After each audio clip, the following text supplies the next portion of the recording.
Qualquun l'observate, et il le savait. Avant de commencer, dites-moi dans les commentaires. De quelle ville ou pays regardez-vous? Activez les notifications, car YouTube ne vous montre plus tout. Et vous croyez-vous qu'il est coupable? Restez jusqu'à la fin. Vous n'y croirez pas si qu'elle trouve dans la cabane 13. Le ciel de Marseille était clair si matin-là. Lorsque le paquebot de Phoebus leva l'ancre en direction de Tanger. Parmi les passagers très. Sur le volet, un certain Hercule Poirot, moustaches impeccables et valise à la main, monté de bord avec cette allure méticuleuse qui lui était propre. Il n'y savait pas encore que la cabane 13 allait devenir le théâtre d'un crime d'une précision diabolique. Et peine installé dans sa suite, Poirot fut intrigué par une skein étrange. Une jeune femme, visiblement agitée, fixait la cabane 13 comme si elle contenait un secret qu'elle ne sait nommer. Lorsqu'elle croisa son regard, elle détourna les yeux brusquement et s'éloigna, laissant dans l'air un parfum d'angoisse silencieux. Le départ fut paisible. Les passagers, installés dans leurs routines de luxe et de divertissement, ignorant que la mort avait déjà réservé son billet. Et l'heure du dîner, cependant, une agitation naquit. La cabane 13 semblait inhabitée, mais l'équipage jurait qu'elle avait été attribuée à un homme d'affaires anglais. Personne n'y l'avait vu cette nuit-là alors que les vagues se brisaient doucement contre la coque. Poirot observa discrètement la porte de la fameuse cabane. Et 23h17 précises, il vit une silhouette sans cabre, laigueur, comme une ombre sans visage.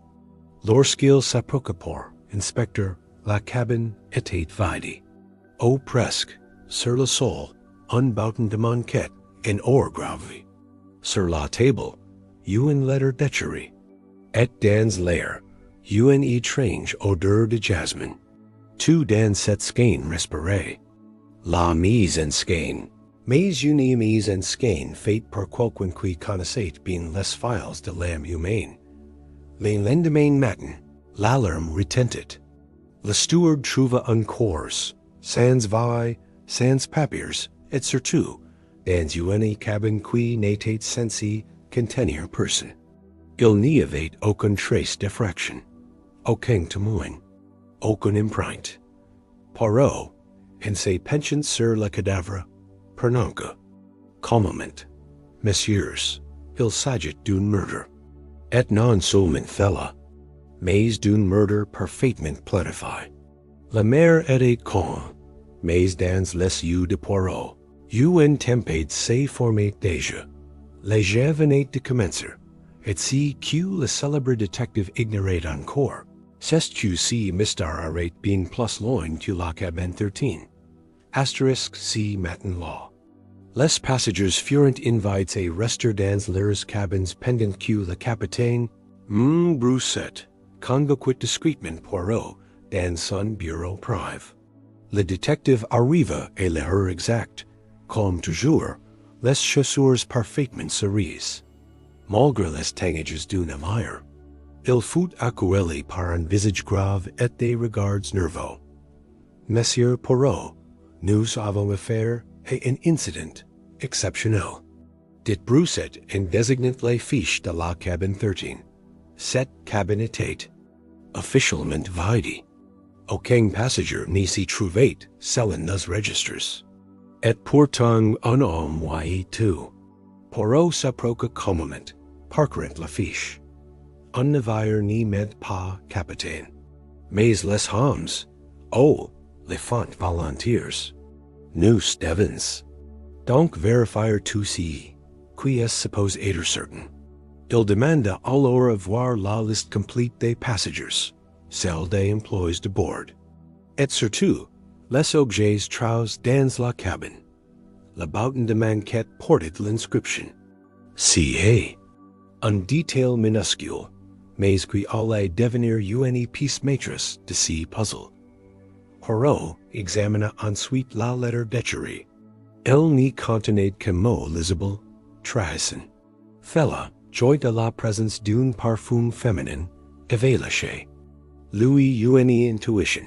Ce crime n'était pas souvent prémédité. Il était personnel. Alors que l'on prenait forme, un nouvel élément vint bouleverser la matinée.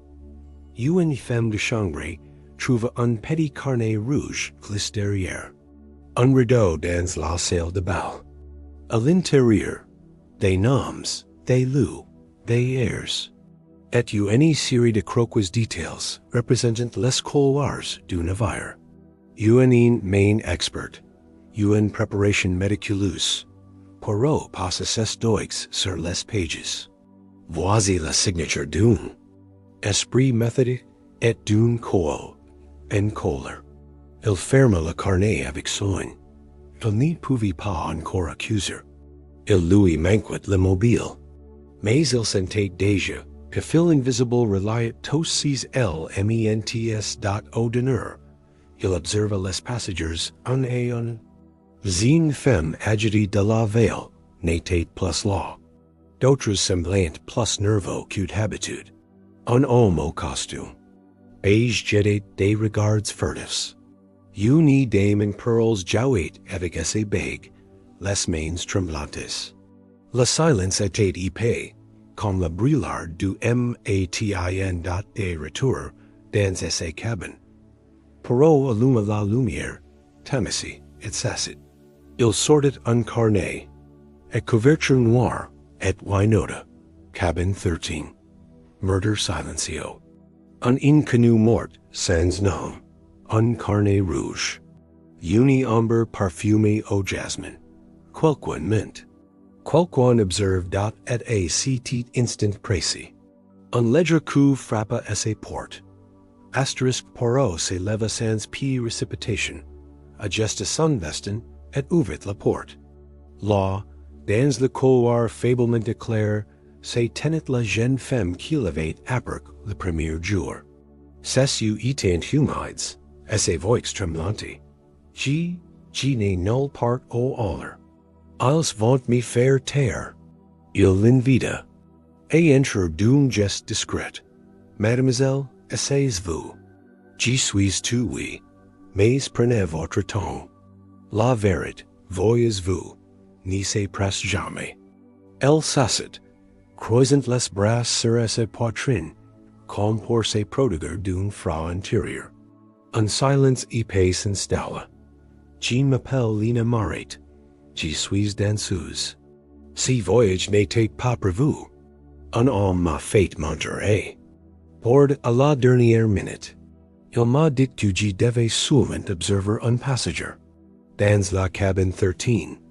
Mais je jure que je n'y savais pas qu'il allait. Elle baissa la tête, honteuse, puis sortit une enveloppe de son manteau. Et l'intérieur se trouvait une photo en noir et blanc d'un homme au regard dur et à la mature carrée. Poirot le reconnut aussitôt. C'était Charles Alston, magnate britannique du transport maritime, disparu depuis 6 mois après un scandale financier. Et voilà qu'il apparaissait, mort, dans une cabane sans nom. Je pense que c'était lui, murmura Lina. Mais pourquoi cacher son identité? Et pourquoi moi? Poirot l'observa longuement. Il savait que cette jeune femme détenait une partie cruciale du puzzle, même si elle n'en avait pas conscience. Ma chère mademoiselle Marit, votre sincérité m'est touchée. Vous avez été instrumental ici. Mais pas être aussi prodigé. Car celui, au seul, qui vous est placé ici à savait que vous parleriez. Il voulait que vous parliez. Et moi, avant qu'elle n'y puisse répondre, on frappa de nouveau. Cette fois, c'était le capitaine Brousset, visiblement tendu. Il tenait un télégramme à la main, ses doigts crisps. Monsieur Poirot, Nous avons recu thella et l'instant. C'est pour vous. Je crains que l'affaire n'y soit encore plus vaste que nous l'imaginons. Poirot ouvrit le message. Trois mots, rien de plus. N'y faites pas confiance. Il referma l'enveloppe. Lentement. Une chose était désormais certaine. Quelqu'un à bord surveillait tous ses gestes. Et si quelqu'un connaissait ses méthodes. Trop bien dat, il se tourna vers Lina. Mademoiselle, il faut que vous restiez cachée. Et partir de maintenant, chaque détail compte. Même les plus silencieux. Asterisk le lendemain matin, un changement d'atmosphère régnait à bord du P. Hebus. Le ciel s'était couvert, et une pluie fine frappait les hublots, comme une horloge nerveuse. Le personnel, d'ordinaire souriant, semblait préoccupé. Quelque chose d'invisible rôdait sur le pont. Poirot, toujours impeccable dans son costume. Intersight se dirigeait vers la salle de lecture. Il n'y venait jamais au hasard. Si maintenant il voulait observer. Non pas les livres, mais les regards. C'est dans les silences que la vérité cache, pensait-il. Lina était restée dans la cabine de Poirot, dissimulée sous l'identité d'un passager souffrante. Il lui avait donné des instructions strictes. Ni parler à personne, ni pas ouvrir la porte, ni jamais éteindre la lumière. Car Poirot savait, la peur aime l'obscurité. Dans la salle de lecture, un homme attira son attention. Grand, vêtu d'un imperméable sombre, il fut la tête en journal et l'envers. Si n'était pas un détail anodin. L'homme faisait semblant de lire. Poirot nota la nervosité dans les mains, l'oreille légèrement tournée vers la porte. Il attendait quelqu'un si moment précis. Une voix résonna dans les haut-parleurs. Avis aux passagers. Une légère tempête est attendue dans l'après-midi. Nous recommandons de limiter les déplacements sur le pont. Poirot s'arrête doucement. Une tempête? Voilà qui n'y fera qu'agiter davantage les eaux déjà troubles dot. Il quitta la piste discrètement, regagnant à sa cabine par un couloir. Peu fréquent. Mais alors qu'il approchait de ses portes, il s'arrêta net. Sur le sol, juste devant le sol, quelqu'un avait glissé une plume. Une plume noire fine, passée là comme un avertissement silencieux. À l'intérieur, Lina tremblait. Quelqu'un a frappé pendant que vous étiez parti. Mais quand je demande qui c'était, il n'y a eu aucun son. Juste un souffle derrière la porte. Poirot la regarda longuement. Il prit la plume, l'examina. Fella vit d'un stylo de calligraphie. Et à bord, il n'y a que seul homme qui utilise encore ce type de plume. Le professeur Valencourt, spécialiste des civilisations antiques. Très discret, mais très observateur. Il nota cette piste précieuse. Mais une autre pensée la hantait. Pourquoi avertir Poirot? Pourquoi guider son attention vers certains indices? Comme si le meurtrier volait être de masque. Mais à ces propres conditions dot la mer, commença à s'y agiter.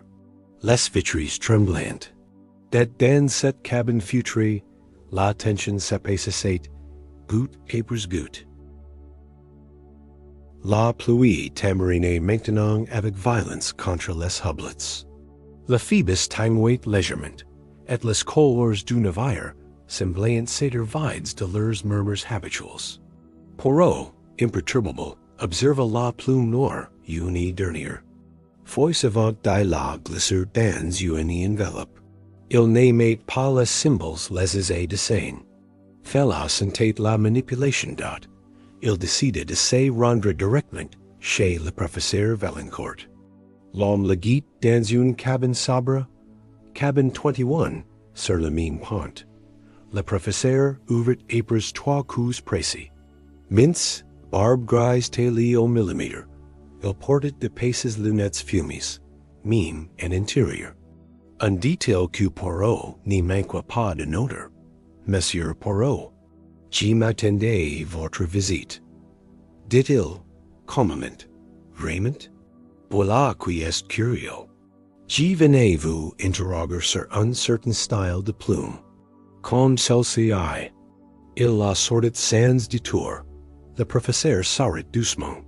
Oui, c'est bien une plume de calligraphie. J'en ai perdu une hier matin.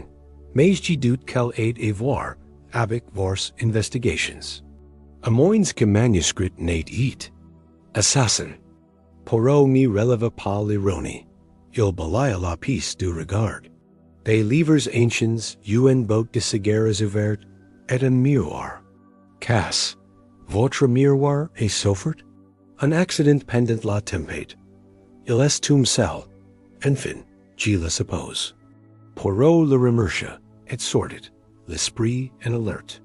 Il n'y croyait pas aux accidents, surtout lorsque le verre brise pointait en direction d'un seul objet précis, une photo. Encadré, retourné contre le mur. Sur le chemin du retour, il croisa le regard d'un steward. Un regard fiant. Inquiet, Poirot se figia. Si n'était pas le regard d'un innocent, il les suivit discrètement jusqu'au compartiment de service. Là, il le vit glisser une lettre dans une botte dissimulée dans le mur. Poirot attendit que l'homme repart. Avant de s'approcher. Dans la botte, une enveloppe non scellée. À l'intérieur, quelques mots traces et la hate. Il sait, il faut agir avant tanger. Sinon, c'est trop tard. La menace prenait forme. Et si mot il était-il lui, Hercule Poirot? Ou un autre joueur sur si dangereux équateur? De retour dans sa cabane, il trouva Lina endormie. Une couverture sur les épaules. Il l'observa longuement. Elle n'y le savait pas encore, mais elle venait peut-être de savoir plus d'une veille. Car tout indiquait que si meurtre n'était que le premier mouvement d'un plan plus vast, et dont il s'assit à son bureau, et dans son carnet, il écrivit. Un miroir brise, une plume noire, un regard de père, et une menace avant l'arrivée. Les navires est un théâtre. Mais la pièce, elle, est bien réelle. Asterisk la pluie, c'était infantuse. Mais une brume épaisse enveloppait désormais le Phoebus, rendant l'horizon invisible. Le capitaine, pour distraire les passagers et dissiper l'atmosphère pesante, avait annoncé un bal masque dans la grande salle et manger. Une tentative désespérée de redonner un semblant de normalité. Poirot n'aimait guère les déguisements. Les masques, disait-il, n'y cachant rien au qui savent voir. Mais il décida d'y assister, justement parce que les mensonges aiment les foules, et les assassins aussi.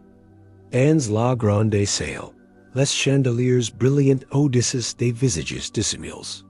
Des plumes, des pearls, des soies et des regards.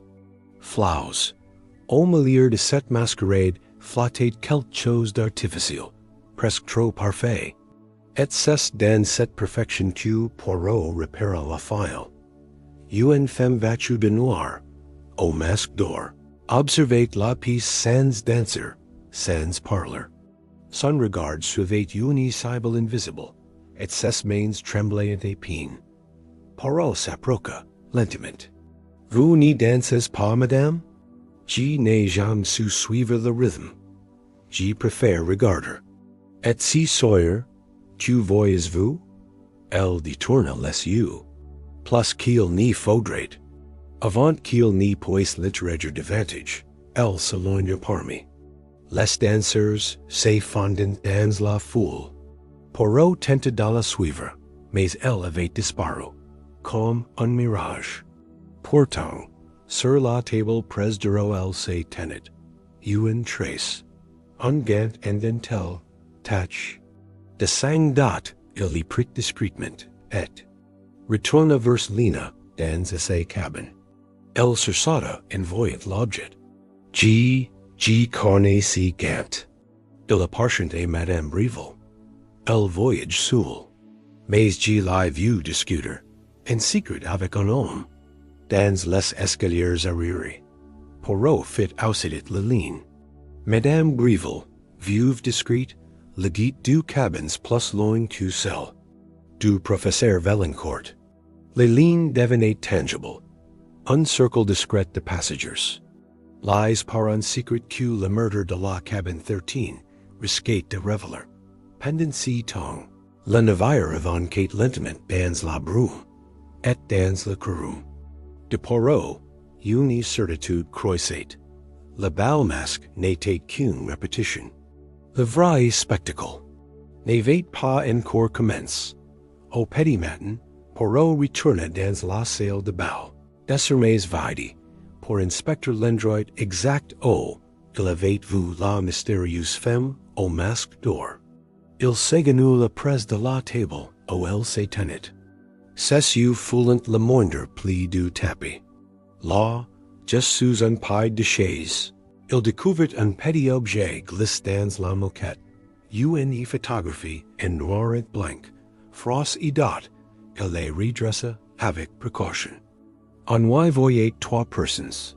Charles Alston, l'homme mort dans la Cabane 13, Madame Breville, et un autre homme, et mordi caché par l'ombre d'une palmière. L'image datait visiblement d'un séjour dans un pays chaud, paisible. Tanger, au plus loin encore. Au verso, une date griffonnée à la hâte. 23 mars, le commencement. De retour dans essai Cabane, Poirot montre la photo à Lina. Elle pâlit instantanément. G laissait vos ensemble. Une fois, dans un hôtel à Casablanca. G mean salviens à cause du chaîne. Madame Breville avait un lèvrier blanc. Il mordait tout le monde sauf Charles. Il semblait proches, trop proches. Si detail ressonna, comme un écho dans l'esprit de Poirot. Il avait la conviction crescente que le meurtre dans la Cabane 13 n'était pas un acte isolé, mais une conséquence. Un règlement de comptes. Ou un silence convolé un POSER doubt, il prit alors une décision risquée. Confronter Madame Breville. Il se rendit à sa cabane sous prétexte d'une vérification de sécurité. Elle ouvrit la porte, parfaitement maquillée, le regard ferme. Monsieur Poirot, que puis-je pour vous? Je vous ai vu au bal, et j'ai retrouvé votre gant. Vous signez, madame? Elle s'arrête sans trailer. Un incident avec un bijou casse, rien d'important. Et cette photo? Est-ce et aussi un souvenir sans importance? Il lui montre l'image.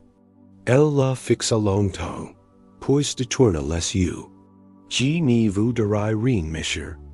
Pas sans avocat, si que vous cherchez. Si n'est pas la vérité, c'est une version acceptable d'un scandale. Mais le vrai secret est mort avec Charles. Et il valait mieux ainsi. Poirot resta silencieux. Si n'était pas un aveu, mais c'était une fissure dans l'amour du mensonge. Il savait maintenant que Madame Breville mentait, non pour elle-même, mais pour quelqu'un d'autre. Quittant la cabane, il croisa de nouveau le steward au regard fiant. Cette fois, l'homme ne s'échappa pas. Il tendit à Poirot une enveloppe, les mains tremblantes. Chechi, c'est qu'il est les, dans la cabane 13, juste avant de mourir. Je ne l'ai pas remis tout de suite. Je vais père. Poirot ouvrit l'enveloppe. À l'intérieur, une col rouillé. Et un nom griffon au dos d'un menu du navire. Cabane 19. N'est pas entrecel. Asterisk Poirot contemple longuement la CLEA qui rouillé. El n'y venait manifestement pas des séries modernes utilisées à bord. C'était une école ancienne, double panettone. Thella signifiait une chose. La cabane 19 n'était pas censée être utilisée. Au paître. Avait-elle été condamnée volontairement? Accompagnée du capitaine Broussette, qui avait fini par comprendre que chaque détail était crucial. Poirot s'est rendu devant la fameuse cabane 19. Le couloir était désert. Les brutes du navire semblaient étoffes, comme si même la mer retenait son souffle. Nous avons cessé d'utiliser cette cabane depuis 3 ans, expliqua Broussette. Un problème d'humidité récurrent. Elle est toujours fermée. Aucun passager n'y est loge. Poirot insera la colle dans la serrure. Elle entra avec un petit clic métallique. Et la porte s'ouvrit dans un grincement lent dont la pièce était plongée dans une semi-obscurité. Une odeur de renferme flottait dans l'air, mêlée et sel, du métal et du cuir vieilli. Sur la table, un coffret en bois, ferme et col, et quitte un journal, celui de Charles Alston. Date de 3 semaines plus tit. Poirot la Violetta, s'assit absorbant chaque ligne. Le journal parlait de menaces, de documents compromettants, d'une transaction étrangère, et surtout d'un nom souligné plusieurs fois, V.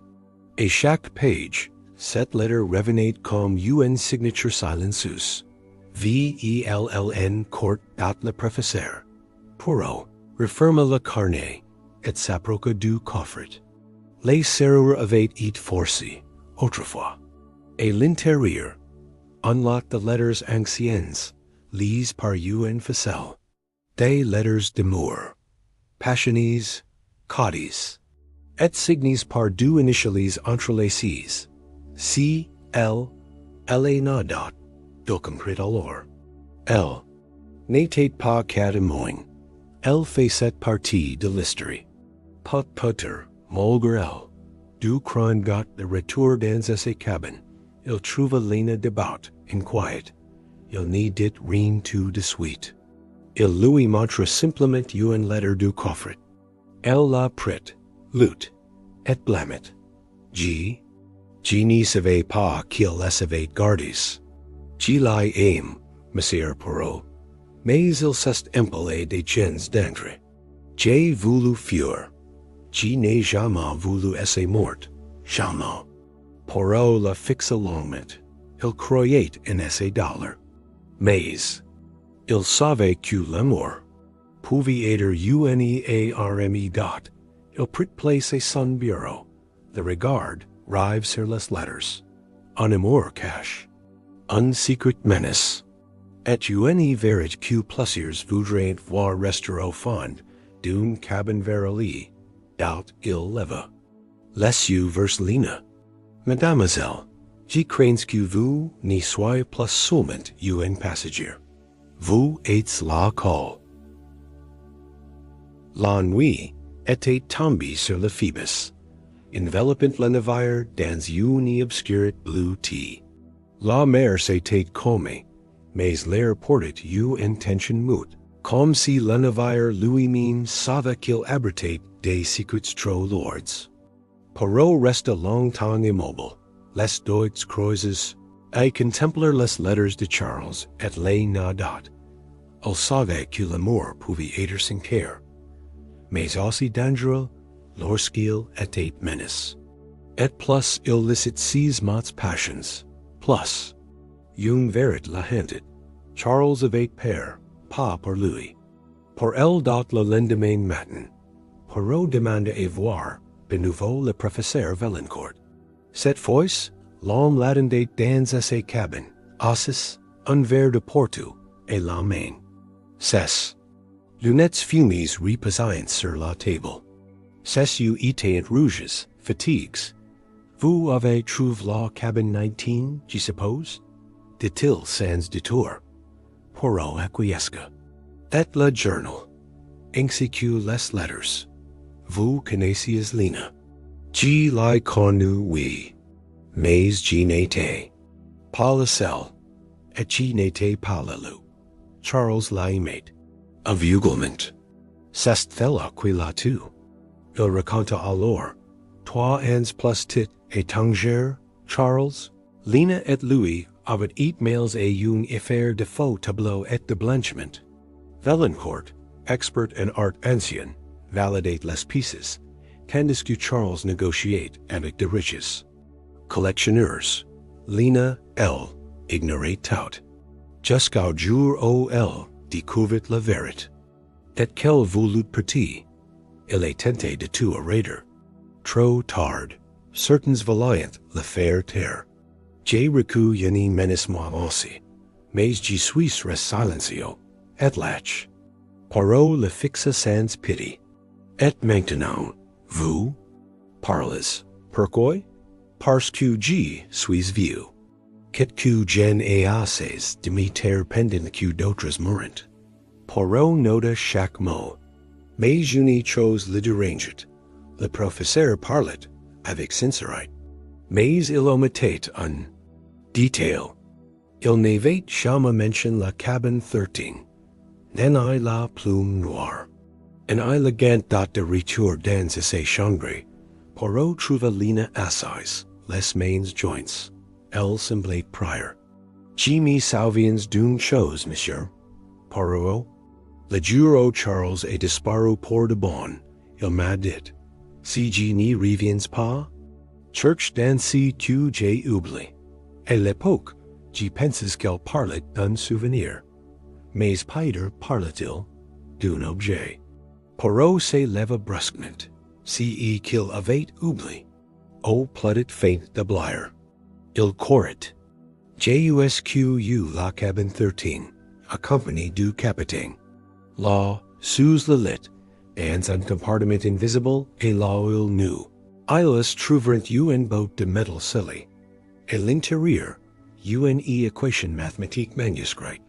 Et un petit disque dur. Le capitaine franca les sourcils.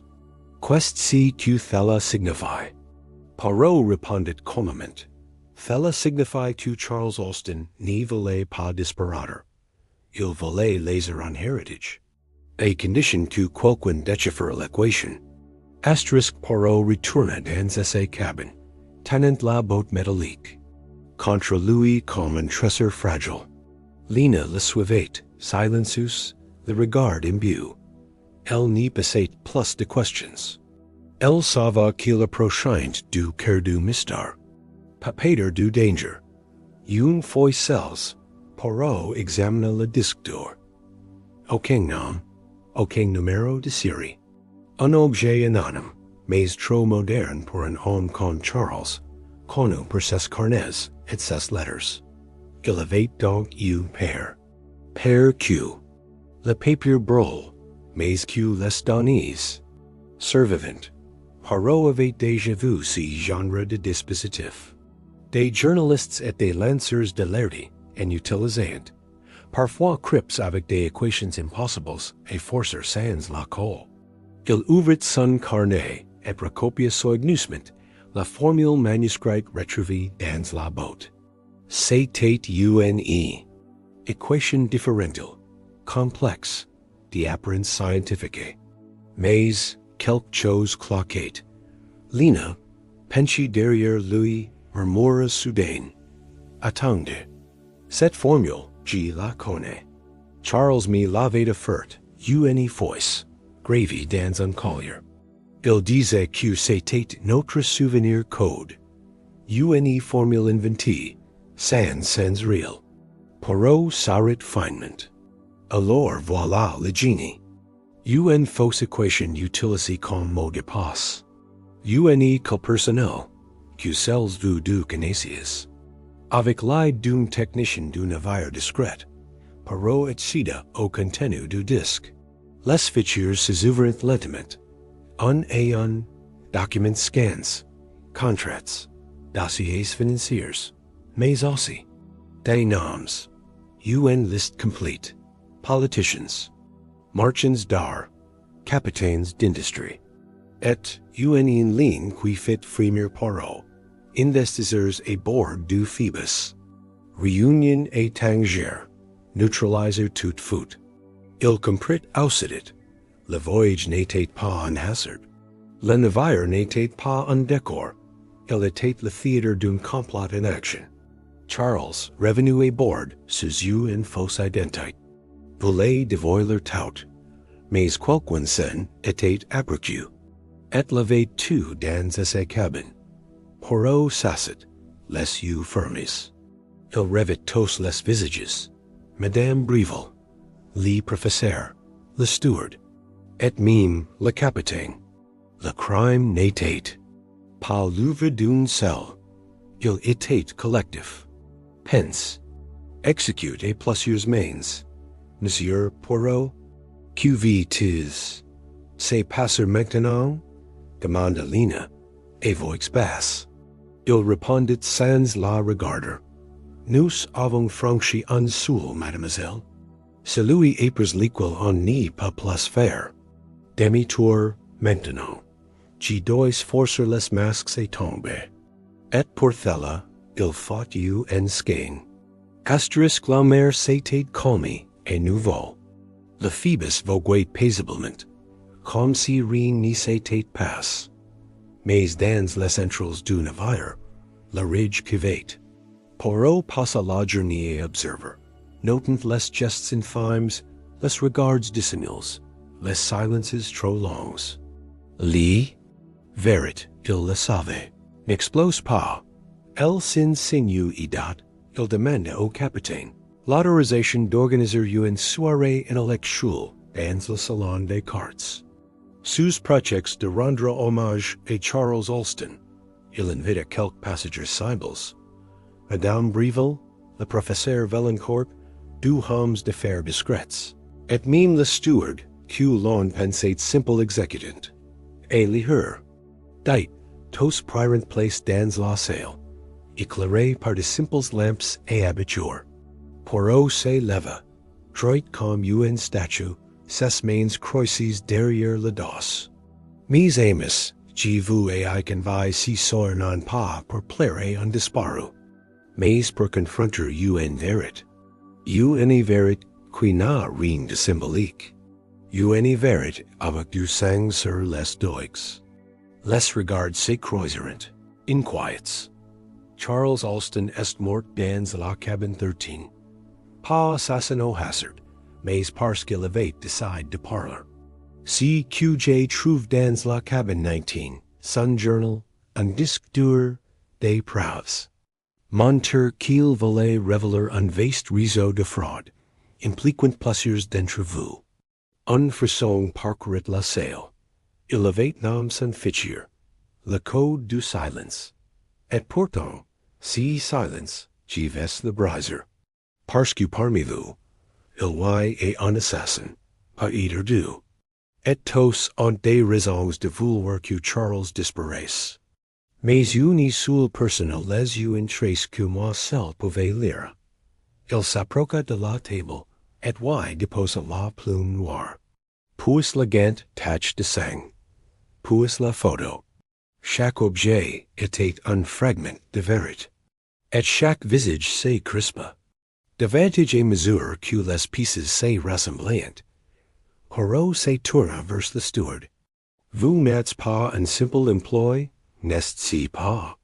Vous étiez chargé d'observer Charles. Vous l'avez même aidé à quelque certaines choses, mais ensuite, vous avez eu peur. Et quelqu'un vous a fait taire, moralement. L'homme hacha la tête en larmes. Je n'y voulais pas. Il m'a supplie. Il m'a dit que si quelque chose lui arrivait, je devais remettre l'accle à quelqu'un qui pourrait le comprendre. C'est pourquoi je vous ai choisi, Monsieur Poirot.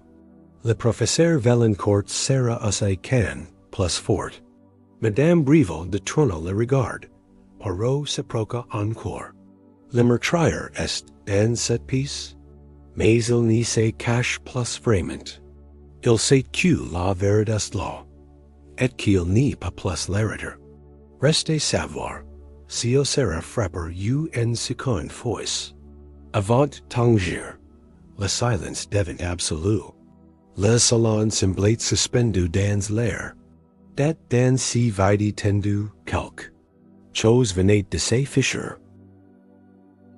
Après la réunion, Poirot resta seul dans le salon, feignant de relire ses notes. En réalité, il écoutait les pas qui s'éloignaient, les murmures routines dans le couloir, et le froissement nerveux des tissus. Il savait que le pied avait été tendu. Il n'avait pas encore révélé le nom du meurtrier, mais il avait seen un poison, le doute. Lina vint le retrouver quelques instants plus tard. Vous auriez dit dire son nom, Monsieur Poirot. Il le sent plus d'andreconde. Il sait sentent-ils. Il répondit calmement, en rangeant un mouchoir dans ses poches. Justement, mademoiselle, un meurtrier tranquille est difficile à piger. Un meurtrier nerveux fait des erreurs. Et il avait vu cette erreur, précisément. En réaction. Minime, à peine perceptible. Le professeur Valancourt s'était crispé au mot plume, pas au mot preuve, and I au mot murder, seulement et plume. Il avait reconnu l'objet. Il avait compris que son rail d'observateur était compromis. Plus tard dans la nuit, un cri éclata dans le silence du pont inférieur. Poirot et Lina accoururent aussitôt. Le steward, l'homme au regard faillant, essayait au pied de l'escalier, la nuque brisée. Un accident, prétendait-on. Mais Poirot, accroupi devant le corps, déclara simplement, non, ceci est un message. Et c'est signe. Dans la poche du défunt, il retrouva un morceau de papier. Un extrait du journal de Charles, sournoisement de coupe. Il y était écrit, il n'y faut jamais sous-estimer l'élégance d'un silence. Une citation que Poirot connaissait bien. C'était une phrase fétiche du professeur Valancourt, prononcée lors d'un colloque à Bruxelles. Auquel Poirot avait lui-même assisté. Si n'était plus une coïncidence. C'était une signature date de retour dans sa cabane. Poirot sortit une feuille vierge et rédigia une lettre en silence. Il n'écrivit qu'un nom, une accusation. Puis il glissa la feuille dans sa valise, la ferma soigneusement, et s'assit. Demain matin, je l'affronterai. Mais si Sawyer, je veux observer une dernière fois. Il me reste un doute, une émotion. Quelque chose que je n'arrive pas encore à assembler. Lina se leva, inquiète. Vous croyez qu'il vieille tuer encore? Poirot croisa lentement. Les doigts. Je crois qu'il ait déjà choisi ses prochaines victimes. Mais je crains qu'il ignore encore qu'elle le sait. Cette nuit-là, le Phoebus semble naviguer dans un rêve. Le ciel étoile, la mer lisse. Mais sous les ponts, dans les couloirs, derrière les portes, le piège s'est refermé, et le masque tombait presque tout seul. Asterisk l'aube s'est leva lentement sur le pihebus dans un silence inhabituel. Le ciel était pâle, voile de gris, calme. Si la mer elle-même retenait son souffle, Poirot, déjà debout, contemplait l'horizon par la hobelote. Il savait que si jour-là, le rideau tomberait, et que shocking enfin montrerait son vrai visage date, il convoqua le professeur Valancourt dans les salons privés du capitaine, sous prétexte d'un entretien concernant les lettres. L'homme entra, droit, calme, sans lunettes. Il posa sa canne contre le mur, puis s'assit. Vous m'avez fait venir pour m'accuser, je suppose. Poirot s'arrête doucement. Pas tout est fait. Je vous ai fait venir pour vous accuser. mentir un dernier fois. Valancourt hausa les sourcils, mais n'y répondit rien. Poirot ouvrit une ni malek et insorted la carnet de Charles, les letters et une nouvelle pièce. Un ruban de tissu noir, froisse, catch de sang sèche. Il avait retrouvé sous la lit de la cabane 13, au cours d'une dernière fouille. C.E. Rubin, professeur, provient d'un masque, celui porte au bas. Et si masque, vous l'avez prêt et quelqu'un. Vous n'êtes pas monté à la cabane cette nuit-là. Mais, vous saviez si qui allait s'y passer. Et vous avez les faire. Valancourt restait de marbre. Mais son silence en disait long. Poirot se leva lentement. Vous n'avez pas tout Charles. Mais vous avez lights and murder. Et vous avez couvert le véritable assassin, par l'oeil. Oh, par père. Je veux savoir pourquoi les professeurs baissent les yeux. Puis, d'une voix presque brisée, il répondit. Parce que je lui dois tout. Elle m'a sorti de la ruine. Elle m'a protégé quand j'ai été accusé à Oxford. Je n'y pouvais pas la trahir, même si elle a tout. Même si elle a trahi Charles. Poirot ferma les yeux un instant. Le dernier détail, c'est l'ignay enfin. Il savait maintenant qui se cachait derrière le gant indentel. La photo est demi-effacée. Le poison lent glisse dans les gestes. Il remercia le professeur, lui demanda de rester à disposition, et se dirigia vers la cabane 17 dont il frappa doucement. L'emporte s'ouvrit. Madame Breville l'attendait, assise, une robe de soie claire sur les genoux. Elle n'y s'arrête pas. Elle n'y parla pas. Elle savait. Et elle savait qu'elle savait. Poirot s'assit face elle. Je vais vous dire si que j'y crois. Vous avez Charles. Mais lorsque vous avez compris qu'il allait tout révéler, vous avez-vous ses confessions comme une trahison. Det dans votre monde, madame, la trahison c'est pas. Elle prick une long inspiration. Je n'y voulais pas la tour. Je voulais seulement le faire taire. Mais il s'est débattu. Il a glisse. Il est tombe. Je n'ai pas frappe. Je n'ai pas cry. Je la regarde. Mourir. Et je n'ai rien fait. Est si fait là un murder? Poirot, calme, répondit. Oui, madame. Car parfois, le silence est plus tranchant qu'un couteau. Et vous avez choisi de n'y pas le savoir. Asterisk Madame B. Revel resta immobile après ses mots. Aucun sanglat. Aucun sursaut. Comme si le fait de dire enfin la vérité avait délai un nude qu'elle portait depuis des années. Poirot, lui, gardait son regard fixe sur elle, sans triomphalisme. Il n'avait jamais savoir les aveux. Pour lui, la vérité était une nécessité, pas une victoire. Charles m'avait supplié de partie avec lui. Il disait qu'il était prêt à dénoncer tout ce qu'on avait fait. Mais je savais que cela nous coûterait tout. Nos noms, nos fortunes, nos vies. Alors je préfère la fin silencieuse. Une fin propre. Esse voix éteignite. Doucement. Elle n'y se justifiait pas. Elle constatait. Poirot se leva lentement. Vous serez remis aux autorités étrangères. Je n'y suis pas juge. Mon rôle serait ici. Elle acquiesça sans résistance. Une résignation étrange. Presque à la dente.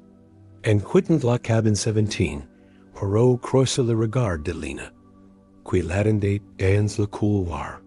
Elle savait qu'il revenait de la confrontation finale. C'était elle, n'est-ce pas? Poirot hocha la tête. Oui, et si fut elle depuis le début. Même Charles n'y voulait pas le croire. L'amour est parfois le dernier. A. Comprendre. Plus tard, dans le salon, le capitaine Brousset, blâme, félicita Poirot. Mais le détective Louis répondit avec une gravité habituelle. Capitaine, ne félicites pas. Si murder n'était pas un mystère classique. C'était une tragédie. Rien ici n'était parfait.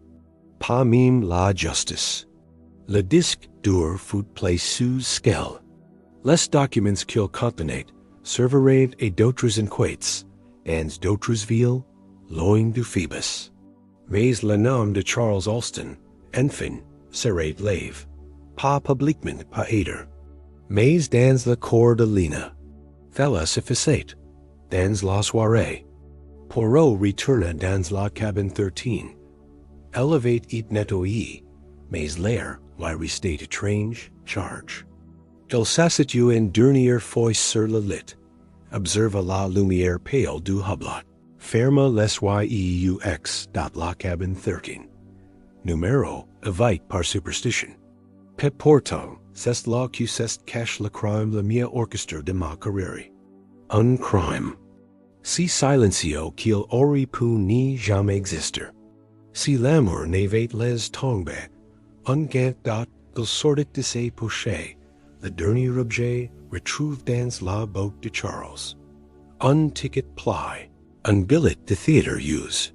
Audace, une écriture. Fine, Lina, pour ni jamais oublier le rideau qui s'élève. Poirot s'arrête, ému. Alors, mon ami, le rideau est tombé. Et la salle est vide. Mais ton dernier acte, Louis, était pur. Asterisk le P. Hebus arriva aux portes de Tangier, à l'aube. Le ciel était clair, lave par les jours de brume, comme si la mer elle-même voulait offrir une sorte de paix so qui descendant. Mais pour Poirot, cette lumière nouvelle n'y chassait pas l'ombre laissée par la cabane. 13. Madame Breville fut remise aux autorités locales sans incident. Elle n'y résista pas, n'y plaida pas. Elle monta dans la voiture noire, sans un mot, sans un regard vers les passagers qui, pour la plupart, ignoraient tout du drain qu'il avait frail. Le capitaine remercia Poirot en prive avec la solennité d'un homme qui venait de voir son navire traverser plus qu'une tempête. Mais Poirot, fidèle à lui-même, refusa les honneurs. Qui ne fait-tu si que je devais, capitaine? Et même fella. Ne fais pas la perte. Lina, de son kid, avait décidé de rester à Tangier. Elle n'y souhaitait pas retourner à Londres, et à reprendre ses carrières.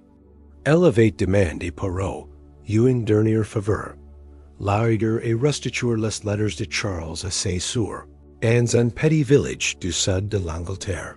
Je veux qu'il soit encore entendu, même à voix basse. Ils partageront. Un dernier de sur le pont, face au rivage. Lina regardait l'eau, les yeux calmes, un sourire triste. Pensez-vous que je l'ai trahi, Monsieur Poirot? Il prit un temps avant de répondre. Non, mademoiselle. Je pense que vous l'avez avec maladresse. Et parfois, fella fait plus de mal. Mais si n'est pas une faute, c'est une condition humaine. Avant de quitter le navire, Poirot s'arrêta une dernière fois devant la cabane 13. La porte était entr'ouverte, vide, silencieuse. Il y entra, lentement. Dans l'air flottait encore cette étrange odeur de jasmine. Au païtre, un simple souvenir date, il déposa un petit objet sur la table, le ticket de theatre trouvé dans la botte de Charles.